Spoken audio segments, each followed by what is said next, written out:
సంచలన దర్శకుడు రామ్ గోపాల్ వర్మ తెరకెక్కించిన రాజకీయ చిత్రాలు వ్యూహం, శపథం వారం రోజుల గ్యాప్ లో విడుదల కావాల్సి ఉన్నాయి. ఫిబ్రవరి 23న వ్యూహం చిత్రాన్ని, మార్చి 1న శపథం సినిమాలను రిలీజ్ చేయడానికి సన్నాహాలు జరిగాయి. అయితే మరోసారి ఈ రెండు చిత్రాలు వాయిదా పడ్డాయి. వ్యూహం సినిమాని మార్చి 1కి, శపథం చిత్రాన్ని మార్చి 8కి వాయిదా వేస్తున్నట్టు సోషల్ మీడియా వేదికగా ప్రకటించాడు డైరెక్టర్ రామ్ గోపాల్ వర్మ. కానీ ఈసారి కారణం లోకేష్ కాదని, కొన్ని టెక్నికల్ కారణాల వల్ల మార్చి 1 మరియు మార్చి 8న తమ చిత్రాలను విడుదల చేస్తే రిలీజ్ పరంగా తాము కోరుకుంటున్న థియేటర్లు దొరుకుతాయన్న మూలంగా ఈ చిత్రాలను వాయిదా వేస్తున్నట్టు వర్మ తన ట్వీట్ లో తెలిపాడు.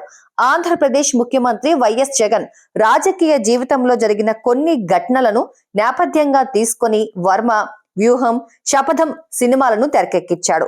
రామదూత క్రియేషన్స్ బ్యానర్ లో దాసరి కిరణ్ కుమార్ ఈ చిత్రాలను నిర్మించారు.